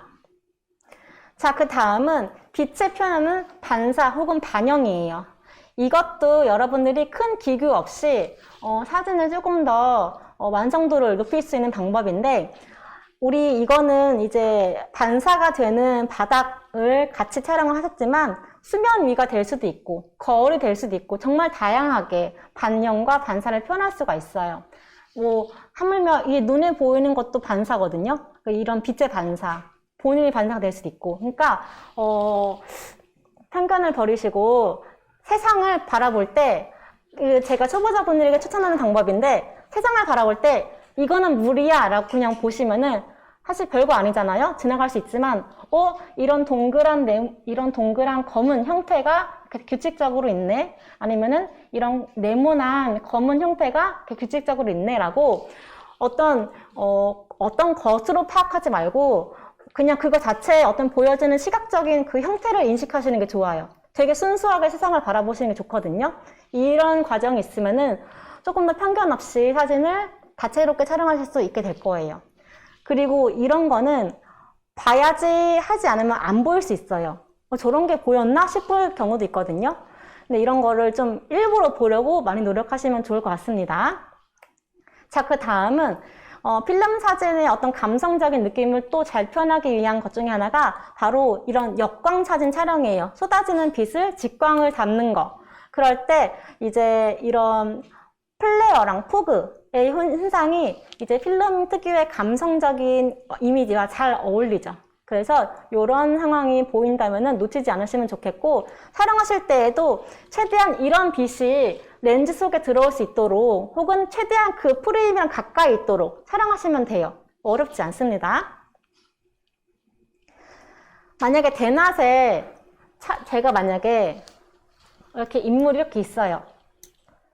근데 이런 느낌을 표현하고 싶다. 그럼 대낮이면은 태양이 여기 있겠죠. 그쵸? 그래서 이렇게 아무리 촬영해도 이런 느낌 안 나와요. 어떻게 해야 되느냐?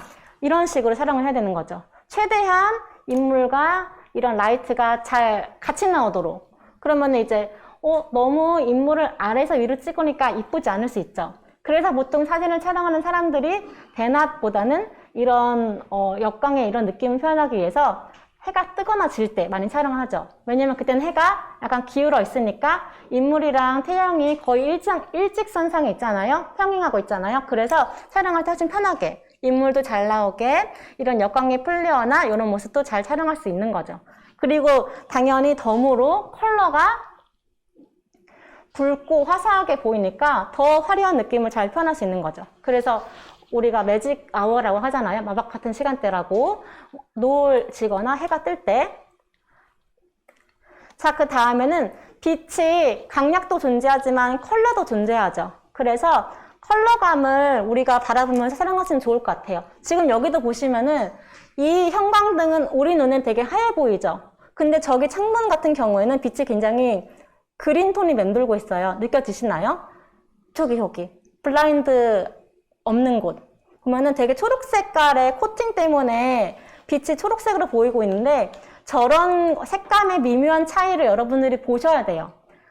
보이지 않으면 찍을 수가 없는 거거든요. 내가 잘 봐야 사진을 촬영할 수 있는 거기 때문에 눈으로 직접 잘 관찰하시는 걸 먼저 훈련하시면 좋을 것 같습니다. 이 사진 같은 경우에는 인공광이 표현하는 이 옐로우와 자연광이 표현하는 이 블루의 대비가 있죠. 이런 것들도 이제 눈으로 보기 시작하면 보이죠. 자, 그 다음에 이 필름 사진을 잘 촬영하기 위한 또 방법 중에 하나가 일상 속에서의 재미와 의미와 아름다움을 찾는 거예요. 무슨 말이냐면은 꼭 어딜 가야 좋은 사진이 나온다라는 편견을 버리시고 일상 속에서도 충분히 아름답고 재미있는 그런 상황이 존재해요. 근데 우리 그런 것들 많이 그냥 지나치죠. 정오에 화초에 들어오는 그런 빛이 굉장히 아름다울 때도 있거든요. 근데 그냥 거실에 있는 화분이니까 그냥 지나가죠. 근데 여러분들 그렇게 하지 마시고 사실 내 주변부터 잘 찍지 못하면은 그거는 진짜 실력은 아닌 것 같아요. 그래서 그리고 사진을 여러분들이 오래오래 즐기고 싶어서 촬영하시는 거잖아요. 취미로. 근데 그렇게 결과지상주의적으로 촬영하게 되면은 그 약간 압박감과 스트레스에 갇혀가지고 즐길 수가 없어요, 사진을. 그냥 어떻게 나와도 좋으니 그냥 이 행위를 즐기시는 게 좋은데 그 행위를 일상 속에서부터 시작하시면 좋을 것 같고 그래서 필름 사진이라는 어떻게 찍어도 일단은 감성적인 느낌을 잘 표현하는 거기 때문에 여러분들이 하루하루 사진 일기를 쓰듯이 필름 사진을 촬영하시면 좋을 것 같아요. 왜 우리가 사진 촬영하면서 예쁜 모델 막 섭외해가지고 막 친구 촬영하지만 막상 우리 가족은 많이 안 찍어주고 그러잖아요. 그쵸? 다는 아니시겠지만. 근데 이거는 좀 반성해야 되는 거죠. 우리가 사진을 촬영하면서 그리고 또 가족들 촬영하시면은 되게 좋아하시거든요. 되게 의미 있고. 그래서 너무 이제 결과가 아니라 과정 그 자체를 즐기시면 좋을 것 같습니다. 자, 그 다음에 촬영하실 때 이거 진짜 초보자분들이 강추해요. 원포인트. 제발 많은 것들 담지 마라. 하나나 2개 정도. 많으면 2개. 이렇게 최대한 절제해가지고 담으라라고 말씀을 드려요. 그래서 저는 애초에 렌즈를 선택하실 때에도 초보자분들에게는 50mm 이상을 추천하거든요. 왜냐면은 너무 넓게 찍히면은 너무 뭐가 많이 나오기 때문에 프레이밍을 연습하는 게 힘들어요. 그러니까 뭘 담고 뭘 빼는 게 힘들거든요. 그래서 일부러 애초에 화각이 좁은 거 선택해서 이제 거기에서 하나하나 구성하는 거 하나를 넣고 하나를 더 넣고 이런 식으로 구성하는 것이 사진의 실력을 향상시키는 거에도 굉장히 큰 도움이 되기 때문에 여러분들 사진 촬영하실 때 일단은 원포인트 기억하시면서 하나만 강조해야겠다. 카메라 최대한 움직이시면서 이런 식으로 프레이밍 하시면 좋을 것 같습니다. 자, 그리고 초점을 항상 가운데에다 두고 촬영할 수가 있어요. 왜냐면은 아까 우리 예시에서 초점 맞추는 예시에서 필름 맞는 영역이 가운데 있었죠. 그러다 보니까 자꾸 주제를 가운데 두고 촬영을 하게 되세요. 그러면 그렇게 됐을 경우에 사진이 약간 증명사진처럼 밋밋해 보일 수가 있거든요. 그래서 다양한 초점 맞추는 영역을 좀 이렇게 일부러 내가 너무 가운데에만 촬영하지 않았나? 라고 생각하시면서 좀 벗어나가지고 촬영을 해보시면 좋을 것 같습니다. 그리고 또 초점을 꼭 맞춰야 하나? 라는 생각도 하셔야 돼요. 초점이 잘 맞아야만 좋은 사진은 아니에요. 오히려 내가 어떤 느낌을 표현하고 싶다, 어떤 주제를 표현하고 싶다라는 게 있다면은 거기서 충분히 편견을 벗어나서 초점도 다양하게, 다채롭게, 마음대로 표현하실 수도 있으니까 초점의 압박에서 벗어나기. 오히려 몽환적인 느낌이 표현되죠. 너무 설명적이지 않은 사진이니까 더 감성적으로 사진을 우리가 바라볼 수가 있어요. 그리고 눈높이에서 벗어나기. 늘 이렇게 촬영하시죠. 이렇게 서서 이렇게.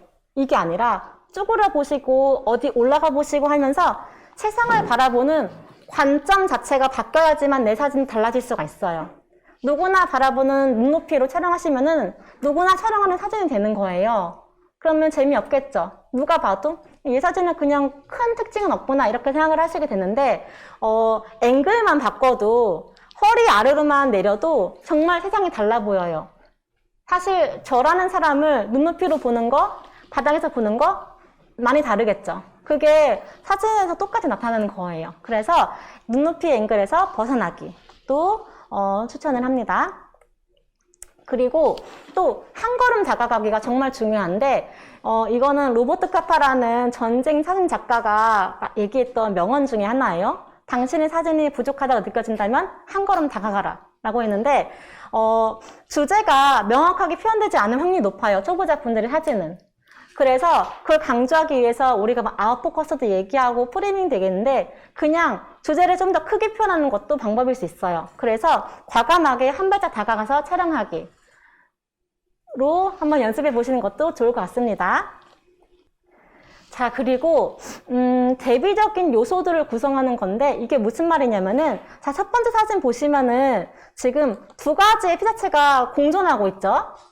파란 색깔의 하늘, 구름들이 이렇게 있고 플러스 빨간 색깔의 물고기 형태 굉장히 다르죠. 이런 대비적인 요소들을 사진으로 담아서 주제를 강조할 수 있고 또 하나 만약에 제가 길거리에 펴있는 이런 꽃을 촬영할 건데 이 친구가 실제로는 굉장히 강조가 잘 되지 않을 수 있지만 얘가 잘 보이는 이유는 이 뒤에 배경 때문에 그러는 거예요. 상대적으로 밝은 꽃에 비해서 어두운 배경이 존재하니까 여기가 살아나는 거죠. 대비로 인해서. 그래서 여러분들이 이거는 꽃뿐만이 아니라 인물도 마찬가지, 정물도 마찬가지, 모든 것이 마찬가지인데 주제를 강조하기 위해서 제가 이 물을 촬영할 때 이 어두운 이 바닥 있죠. 어두운 바닥을 촬영하는 거랑 밝은 데 촬영하는 거랑 느낌이 다르죠. 이게 더 잘 보이겠죠. 색깔에 대한 대비, 밝기에 대한 대비를 활용해서 주제를 강조하는 거예요. 그래서 여러분들이 이 정도의 내용들을 내 사진에 잘 녹인다면은 아주 대체롭고 풍부하게 주제를 또 강조할 수 있는 사진을 촬영하실 수 있을 것 같습니다. 자, 그러면은 이제 실제로 필름 사진들을 제가 예시를 많이 보여드리겠지만 더 추가적으로 다른 사람들은 어떻게 사진을 촬영해 왔는지에 대한 샘플들을 보여드릴 건데요. 일단은 일상 스냅에 대해서 이야기를 해볼 건데 제가 여기다가 제 수강생님 성함이랑 인스타그램 주소 썼어요. 그래서 더 보고 싶으신 분들은 이렇게 찾아보셔도 좋을 것 같습니다. 자, 먼저 이런 식으로 환한 이런 톤, 부드러운 톤으로 사진을 촬영하시면서 빛을 굉장히 잘 담은 사진의 일상 사진을 촬영하실 수 있고요. 그리고 이 사진 보면서 느꼈는데 보통 초보자분들이 가로 사진 정말 많이 찍으세요. 가로로. 특히 이제 연세가 좀 있으실수록 더 가로 사진을 좋아하세요. 세로를 약간 엄두도 안 내는 분들이 많으신데 이 세로 사진이 가지고 있는 이 감각적인 어떤 느낌이 있거든요. 되게 단순화되는 느낌이 있어요. 그래서 이 세로 사진도 같이 촬영해 보시면 좋겠다. 그러니까 촬영하실 때 무조건 가로 한 장, 세로 한 장 촬영하시면은 정말 같은 걸 촬영했지만 다를 수 있구나라는 걸 느끼실 거예요. 꼭 해보시면 좋을 것 같습니다. 아주 여백과 어떤 화려하지 않은 것임에도 불구하고 그냥 그것이 갖고 있는 그런 어떤 공허한 느낌? 이런 것들을 좀 표현하는 수강생님도 계셨어요. 저는 개인적으로 이 사진은 정말 좋아하는데 아무것도 없는 데잖아요. 근데 이 여기를 바라보고 촬영을 하려고 했다는 것도 사실 저는 되게 감동이었어요. 제가 항상 이런 걸 되게 좋아하거든요. 아무것도 아니고 특별하지 않은 거지만 그런 걸 바라보고 사진에도 담는 그런 감성을 되게 좋아하는데, 그래서 개인적으로 좋아하는 사진입니다. 자, 그리고 이렇게 이분은 조금 더 구조적인 사진을 촬영하세요. 그래서 첫 번째 사진 되게 재밌죠? 이런 원형의 어떤 구형이 보여주는 구조적인 느낌. 가운데는 이렇게 절반으로 나눠가지고 절묘하게 프레임을 했죠. 오른쪽은 이제 거울의 어떤 반사와 빛의 이런 모습들을 촬영했는데, 이런 사진이 사실 별거 아닌 것 같지만 되게 복잡해 보일 수 있는 사진이거든요. 근데도 되게 깔끔하게 사진을 프레이밍을 잘 하셨죠. 이 전 페이지와 동일한 분의 사진인데, 보시면은 되게 절묘한 어떤 시선이 좀 되게 섬세하죠. 약간 성격이 좀 보여요, 사진에서. 그리고 이 사진 같은 경우에는 잘 보이실지 모르겠는데, 빛의 반사가 여기 지금 이 모습이 그림자로 지금 보이고 있거든요. 이 모습이 굉장히 좀 절묘하고 예쁘더라고요. 이런 걸 어떻게 보셨을까? 저도 수강생님들 사진을 보면서 되게 감탄을 해요. 자, 그리고 또 이렇게 이거는 다중 노출이에요. 한 장의 사진이 아니라 두 장의 사진이 섞인 건데, 이거 만약에 하고 싶다라고 생각을 하신다면은, 여기에 레버를 촬영하고 나서 얘를 돌리거든요. 그럴 때 필름이 돌아가는 건데, 이 친구를, 여기는 이 친구 있죠. 이 친구를 내린 상태에서 얘를 돌리면은 그냥 돌아가는 신용만 하는 거고 돌아가진 않아요, 실제로. 그래서 같은 사진이 거기 멈춰 있는 거거든요. 그래서 다시 한번 찍으면은 그 전 사진과 다음 사진이 겹치는 거죠. 이런 식으로 다중 노출도 할 수 있지만, 이 친구는 이제 전자식이라 그런지 너무 정확해서 안 되더라고요. 이렇게 수동 카메라 이런 매력도 있다라고 생각을 할 수 있을 것 같아요. 지금 보시면은 제 수강생들 사진이라 그런지 빛을 되게 잘 썼죠. 그래서 정말 별거 아닌 것 같은 상황도 빛의 어떤 패턴이라든지 형태만으로도 충분히 아름다워 보일 수 있다라는 거 볼 수 있을 것 같아요. 자, 그리고 이제 다른 분. 이분은 조금 더 컬러감이 생생하죠. 그리고 되게 몽환적으로 사진 촬영하시죠. 이런 반사. 항상 제가 늘 강조하는 게 다 사진에 들어가 있죠. 빛에 대한 반사.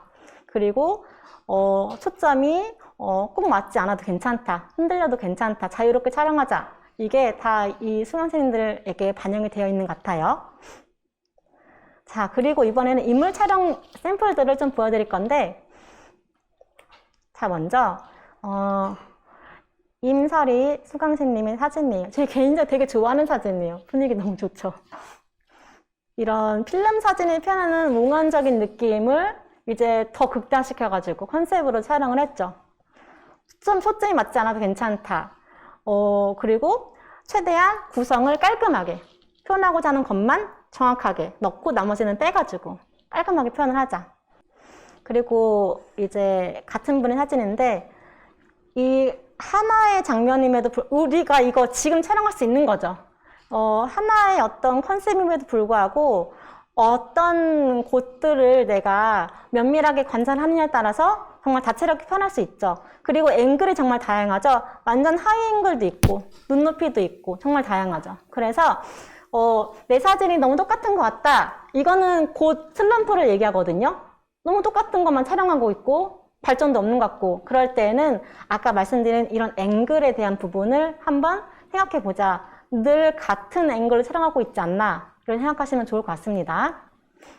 자, 그리고 이렇게 또 사랑스러운 컨셉을 사랑하셨죠.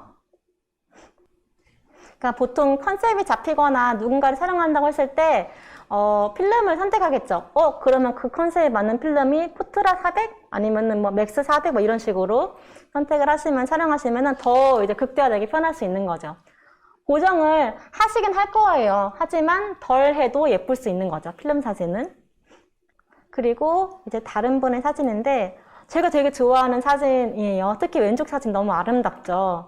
이 절묘하게 인물 얼굴에 떨어지는 역광의 빛을 아주 잘 표현했죠.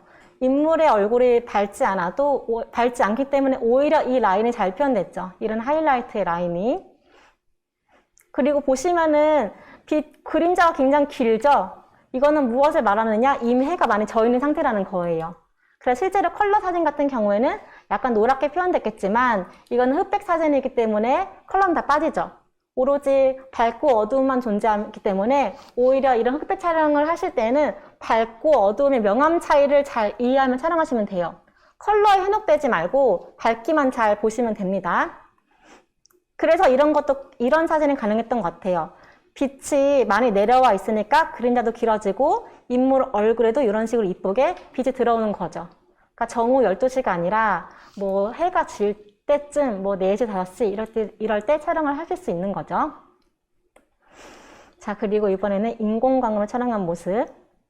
아까 제가 시야의 확장이라고 말씀드렸는데 이런 거예요. 단순히 넓게 보는 게 아니라 이 아주 좁은 면적을 보더라도 더 깊이 있게 볼 수 있는 게 시야의 확장이에요. 그래서 초보자분들에게 넓은 걸 잘 찍자. 이거는 조금 어려운 얘기이기 때문에 하나를 보더라도 더 깊이 있게 보자 라고 말씀드리고 싶어요. 그게 결국 사진에서도 표현이 되는 거고요. 자, 그리고 필름 사진을 촬영하실 때 플래시를 빵빵 터뜨리는 것도 되게 재미있는 느낌을 표현해요. 이것도 이제 플래시를 활용해가지고 촬영을 한 거죠. 그래서 이런 딱딱한 어떤 화사함을 넘어선 약간 이렇게 딱딱한 이런 빛의 표현이 오히려 되게 재미있게 느껴지는 거죠. 그래서 막 유르겐 텔러라는 사진작가, 뭐 이런 작가들도 우리 마크 제이콥스 뭐 사진작가로 유명하거든요. 그 작가도 이렇게 플래시를 빵빵 터뜨려가지고 촬영했는데 그건 나름의 매력이 되게 커요. 아주 일상적이면서도 캔디드한 그런 느낌. 이거를 이제 플래시를 통해서도 표현하실 수 있을 것 같습니다. 자, 그리고 이런 식으로 다채롭게 인물을 촬영한 사진들이에요. 자, 이렇게. 정말 다채롭게 표현하죠. 초보자분들은 어떤 한 일정한 스타일을 유지하시는 것보다는 최대한 다양하게 표현해 보면서 자기만의 색깔을 찾는 게 되게 중요해요. 그래서 내가 지금 슬럼프다 혹은 초보다 이럴 때는 이렇게만 촬영할 거야 라는 편견을 버리시고 최대한 다양하게 정말 다른 사람이 된 것처럼 늘 촬영할 때마다 빙의하셔가지고 오늘은 되게 뭐 파격적인 어떤 포토그래퍼, 오늘은 아주 일상적인 소소한 느낌을 표현하는 일본의 어떤 사진작가 이런 식으로 빙의를 하셔가지고 촬영을 하시면은 다채로운 느낌도 표현하실 수 있고 그 중에서 나만의 개성도 찾으실 수 있을 것 같아요.